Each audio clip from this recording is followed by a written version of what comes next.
салом бинандагони азиз, нашри сархати хабарҳост тақдими шумо имрӯз 29 апрел дар студияи марказии радио Зудӣ. Дар 10 дақиқаи баъди дар баробари дигар мавзӯъ аз он мегӯем ки Қирғизистон вобаста ба баҳси марзӣ бо Тоҷикистон вазъи фавқулода эълон кардааст. Кӯмаки сафорати Тоҷикистон ба як зани дармонда боси кӯдакаш дар Русия то 2 моҳи дигар дароз шудани муҳлати ҳабси сокини Воруғ дар Бош-Қирғизистон хабар медиҳам. Қирғизистон бинобар муноқишаи навбатии марзӣ бо Тоҷикистон дар се деҳоти Ботканд вазъи фавқулода ҷорӣ кард. Бахши қирғизии радиои Зудӣ хабар медиҳад ки ҳамин ҳоло берун овардани занону кӯдакон аз маҳалли низоъ оғоз шудааст. Бегӯи дирӯз муноқишаи марзӣ ва сангпартоӣ байни сокинони деҳаи Хоҷаи Аълои Тоҷикистон ва Куктоши Қирғизистон бар сари насби дурбини назоратӣ боиси маҷрӯҳ шудани 7 тан аз тоҷикон шуд. ҷониби Қирғизистон аз захмӣ гаштани 2 шаҳрвандаш хабар медиҳад. Таниш дар мавзеи маркази тақсими оби Галавной ба амал омада тақрибан 3 соат идома кард. кушунҳои сарҳадии Кумитаи Давлатии амнияти миллии Тоҷикистон шаби дирӯз бо нашри як изҳорот гуфт нуқтаи обтақсимкунии Галавной аз деҳаҳои Куктош ва Оқсуи Қирғизистон дар масофаи хеле дур воқеъ мебошад. Мақомоти Қирғизистон хабар доданд ки ҷанҷол баъди кӯшиши насби видеокамераҳо дар сутунҳои барқи атрофи нуқтаи обтақсимкунӣ аз ҷониби Тоҷикистон сар задааст. Бинандагони азиз, ҳамкорони мо ин мавзӯъро пайгирӣ доранд ва дар давоми рӯз тафсилотро барои шумо мерасонем. додгоҳи Бош-Қирғизистон дар Русия бори севум муҳлати ҳабси Фурқат Абдуфаттоев сокини ҷамоати Ворухи Тоҷикистонро 2 моҳ дароз кард. Абдуфаттоев бо дархости мақомоти интизомии Қирғизистон дар Русия аз 1 феврал боздошт шудааст. раёсати вазорати корҳои дохилии вилояти Ботканди Қирғизистон иддао кардааст ки Абдуфаттоев моҳи июли соли 2019 роҳи байни Воруху Оқсойро баста ба бетартибӣ роҳ дод. наздикони Абдуфаттоев мегӯянд ӯ дар ягон низои сарҳадӣ ширкат накардааст. дар ҳамин ҳол Тоҷикистон ҳам бархе аз шаҳрвандони Қирғизистонро ки дар барангехтани низоъҳои марзӣ айбдор медонад зери пайгард қарор додааст. аз ҷумла мақомоти рус 18 апрел Эсанбой Маҷидов сокини деҳаи Куктош ҳамарз бо Хоҷаи Аълои Тоҷикистонро дар шаҳри Нижний Новгород барои 40 рӯз ба ҳабси пешакӣ гирифтанд. мақомоти тоҷик дархост карданд ки ӯ барои муҳокима ба Тоҷикистон истирдод карда шавад. сафорати Тоҷикистон дар Русия ба як зани 39-солаи тоҷик кӯмаки молӣ ва ғизоӣ кардааст. муҳоҷирзанро шавҳараш бо 3 тифли ноболиғ дар шаҳри Москав партофта аз парастории онҳо даст мекашад. ҳоло ин зан ба бемории коронавируси дутарафа гирифтор шуда дар беморхона табобат мегирад ва барои муолиҷаи минбаъдааш маблағи кофӣ надорад. кӯдакони ноболиғаш низ дар хона ба маводи ғизоӣ муҳтоҷ мебошанд. намояндагии дипломатӣ мегӯяд тақдири зани тоҷик ва кӯдаконашро зери назорат гирифта барояшон ёрӣ расондааст. вакилони маҷлиси намояндагони Тоҷикистон аз тарҳи қонуни ҷонибдорӣ намуданд ки нотариусҳои давлатиро муваззаф мекунад аз амалиёти шубҳаноки маблағҳои калон ба мақомот хабар бидиҳанд. минбаъд нотариусҳо бояд аз амалиёти молумулкӣ ба маблағи беш аз 105 000 сомонӣ мақомоти дахлдорро огоҳ кунанд. дар ҷаласаи маҷлиси намояндагон гуфта шуд ки тарҳи мазкур бо мақсади баромондани усулҳои пешгирикунандаи муқовимат ба қонунигардонии даромадҳои борои ҷиноят ба даст оварда маблағгузории терроризм ва паҳнкунии силоҳи қатли ом таҳия шудааст.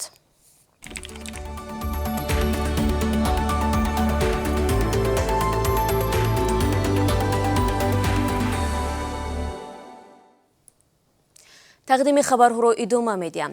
президенти амрико ҷо байден дар аввалин паёмаш ба ҳарду маҷлиси конгресс дар бораи умед ба оянда ва рушди иқтисодӣ дар пайи харобиҳои пандемияи коронавирус суҳбат кард.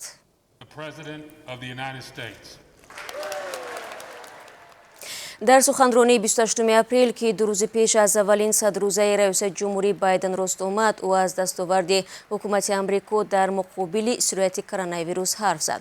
сирояти коронавирус ҳаёти беш аз 5 миллиони шаҳрванди Амрикоро аз байн бурдааст. дар айни замон Байден дар бораи зарурати ба похистани кишвар таъкид кард. ба ақидаи Байден сармоягузории тахминан $4 триллион ба инфрасохтор ва ҳифзи иҷтимоии оилаҳо роҳи ҳалли ин муаммо мебошад. бошад. ба қавли президенти амрико дар кишвар дар ҳаракат аст ва набояд ин ҳаракат мутаваққиф гардад. ӯ илова кард ки дар асри 21 амрико бо чин дар ҳоли рақобат мебошад.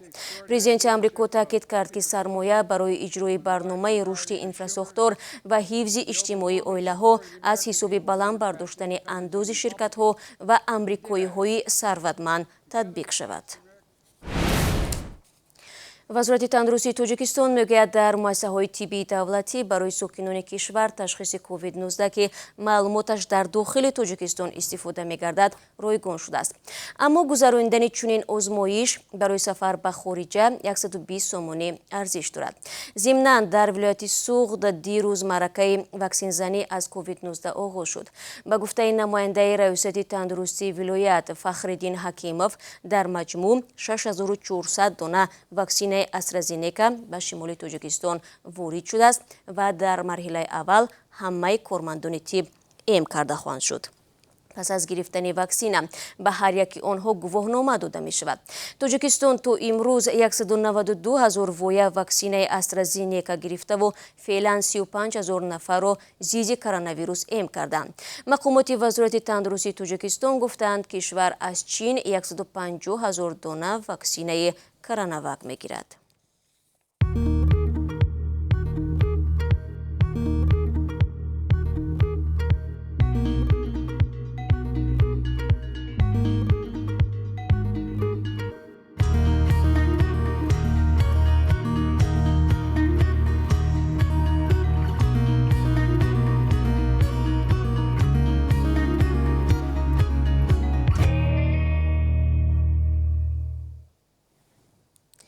шумо сархати хабарҳоро аз радиои Озодӣ тамошо доред. Кумитаи ҳолатҳои фавқулода хабар медиҳад, ки дар деҳаи Зинги ноҳияи Дарвоз сокинон аз соҳили дарёи Панҷ ҷасади мардеро пайдо карданд. тафтишот муайян намудааст, ки ҷасади ёфтшуда шаҳрванди Афғонистон Гулобиддин Валади Муҳаммадин буда тақрибан 20 рӯзи пеш ҳангоми шикори мурғобӣ аз беэҳтиётӣ дар дарёи Панҷ ғарқ шудааст. маҷрои оби дарёи Панҷ ҷасадро ба тарафи Тоҷикистон овардааст. кормандони ҳифзи ҳуқуқ турбатро тариқи пули деҳаи Рӯзвай ба Афғонистон интиқол доданд. як сокини 62 солаи ноҳияи Восеъ иддао дорад, ки ӯ ва аъзои хонаводааш ҳангоми аблаваи писараш зери латтукуби кормандони комиссарияти ҳарбӣ ва ҷамоати Худоёр Раҷабови ҳамин ноҳия монданд. ин зан дар бемористони дили шаҳри Кӯлоб бистарӣ шудааст. ҳодисаи ҷалби иҷбории писараш ба сафи қувваҳои мусаллаҳ соати 6 субҳи 26 апрел рух дода ба занозанӣ печидааст. инам дар ҳолест, ки ба гуфтаи Маҳингул Ҳалимова писараш Қурбонов Ғолибҷон донишҷӯи соли сеюм буда чанд рӯзи пеш барои хабаргирияш омада буд.